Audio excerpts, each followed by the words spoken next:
La vida intelectual en América Latina está inserta desde los momentos de su conquista.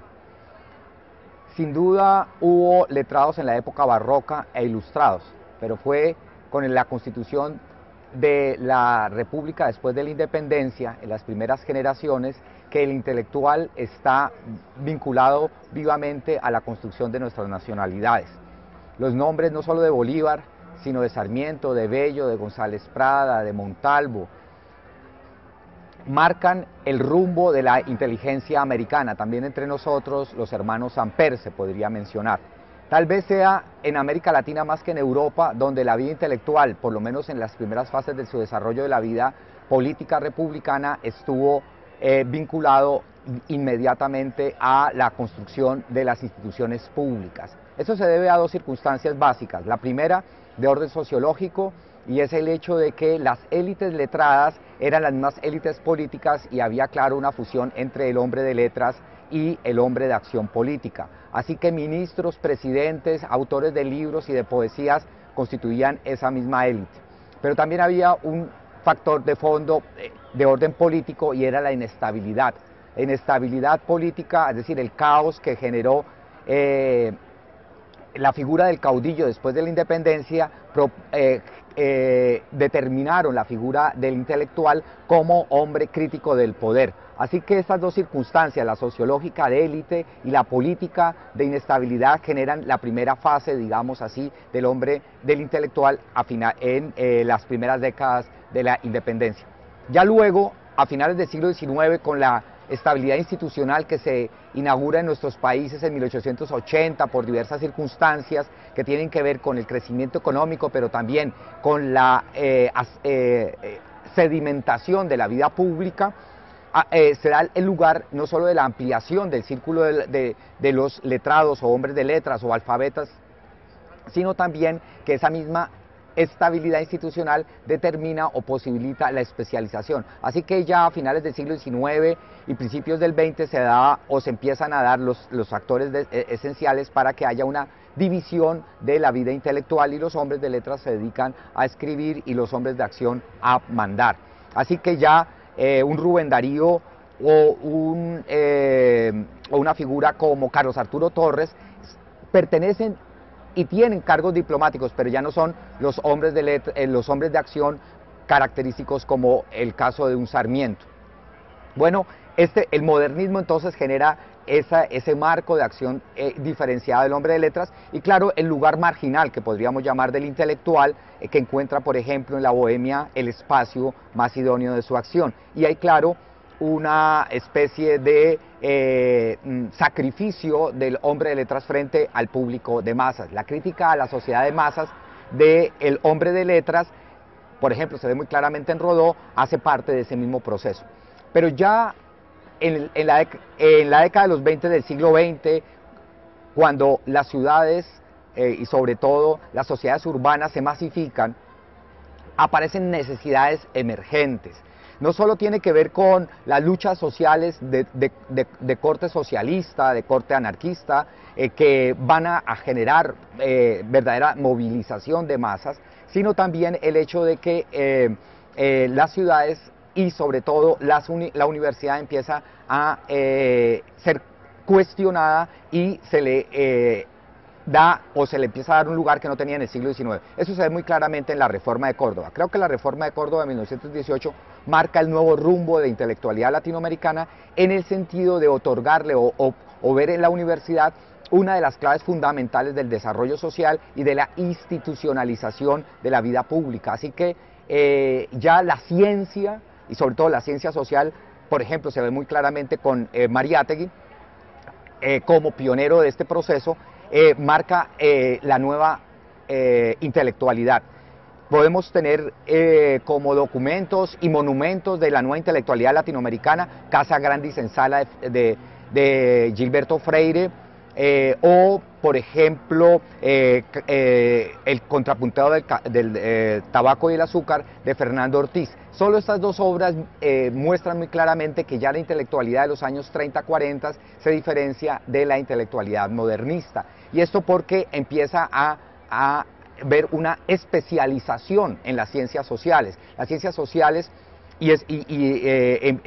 van a cobrar un papel fundamental en la construcción no solo de la vida intelectual renovada por la ciencia, sino en la renovación de la pregunta sobre el sentido de nuestras nacionalidades.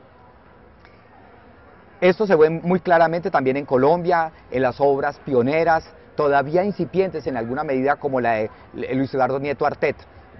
La obra de Nieto Arteta es representativa de ese proceso de la afirmación de una cultura científica en nuestros países que naturalmente había roto por múltiples razones con la vieja tradición decimonónica del positivismo. Pero yo creo que en Nieto Arteta, en el caso colombiano, también se puede sumar a ella la obra que posteriormente va a ser Virginia Gutiérrez de Pineda o la misma de Jaime Jaramillo Uribe. Son expresiones justamente de este proceso que en América Latina se da muy claramente a partir de los años 30. Bueno, este es un resumen de muy esquemático de la vida intelectual latinoamericana en su época republicana, pero la historia de la intelectualidad, es decir, la historia intelectual, de una u otra manera está inserta a la misma vida intelectual. En otras palabras, el hombre de letras o el intelectual reflexiona siempre sobre el papel de los intelectuales y casi generalmente la vida intelectual está íntimamente ligada a la historia intelectual.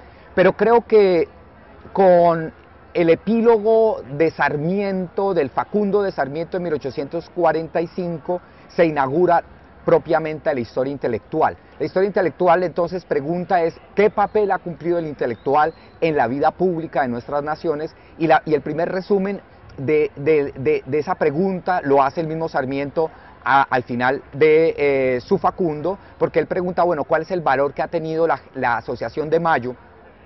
Vale decir, Esteban Echavarría, Juan María Gutiérrez, en la construcción de la nueva nacionalidad argentina. Así que ya a partir de allí podemos encontrar una respuesta, una pregunta que hacen los intelectuales sobre el valor de la intelectualidad en la construcción de nuestras naciones. También se podría pensar que la obra de Juan María Gutiérrez, la obra de historiografía literaria, es el primer intento sistemático de verdaderamente dar respuesta a la importancia que ha tenido los hombres de letras desde la época colonial y durante la República, que ya tiene un sentido académico. Creo que los hermanos, por ejemplo, padre e hijo Quesada, no los hermanos, sino padre e hijo Quesada, Vicente Quesada, Ernesto Quesada, van a dar lugar a esta pregunta, ¿qué ha significado la inteligencia latinoamericana?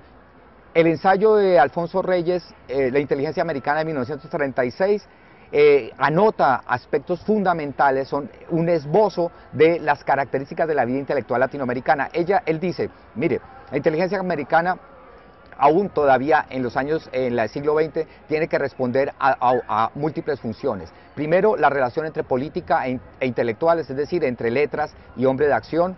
La segunda es el hecho de que el intelectual latinoamericano no puede ser un especialista, sino que también tiene que ser un humanista, es decir, mirar más allá de su especialidad, en el momento que justamente en Europa se especializa el hombre, el científico. Y tercero, el hombre de letras latinoamericano tiene una misión, una función clara en la integración de la unidad continental. Entonces, Alfonso Reyes está proponiéndonos una mirada continental de nuestra nacionalidad latinoamericana, es decir, entender el hombre de letras en una dimensión americana. Pero es con las corrientes literarias de la América Latina, de la América hispana, de Pedro Enrique Sureña, del año 1945, donde por primera vez se hace en una forma ya con carácter ciertamente sistemático y abarcativo la primera historia intelectual de nuestras naciones. De ahí en adelante entonces se podría mencionar otras obras, pero el sucesor de toda esa tradición, por lo menos en Colombia, ha sido Rafael Gutiérrez Girardot. No solo modernismo, sino la obra de Rafael Gutiérrez Girardot, la obra ensayística de Rafael Gutiérrez Girardot, empezando por La imagen de América en Alfonso Reyes del año 55, siguiendo por Jorge Luis Borges, un ensayo de interpretación del 1959, y culminando con la obra ápice de Rafael Gutiérrez Girardot, que es Modernismo. Allí ya se contiene, si no en una forma ni una intención sistemática, sino con un impulso ensayístico, una respuesta todavía actual y efectiva sobre el sentido de la historia intelectual para nuestras naciones.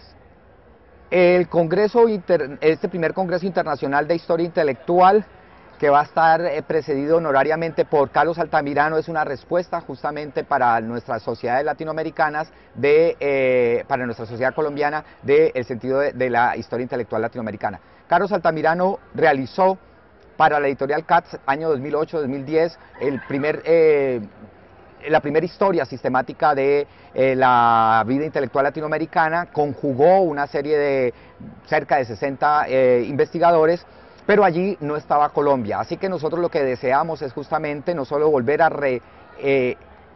plantear la necesidad de que Colombia haga parte de América Latina, que tengamos relación con estos ponentes internacionales, sino que a la vez mostremos lo que durante 15 años aquí en la Universidad de Antioquia hemos venido haciendo. Yo creo que hay una gran expectativa no solo de parte de la Universidad de Antioquia, sino ya ojalá de toda la comunidad profesoral colombiana por este foro. Así que esperamos no solo reunir a los especialistas colombianos más destacados en el área, como Renan Silva o Gilberto Loaiza, entre otros, sino también ponerlos en conexión y en relación con los pensadores latinoamericanos. Nosotros no nos podemos pensar sin América Latina, así que este es un paso adelante, o volver a repetir la plana que los grandes de América nos estaban proponiendo. Constituimos una nación unida y, así como dijo Vizcardo, somos la patria del futuro.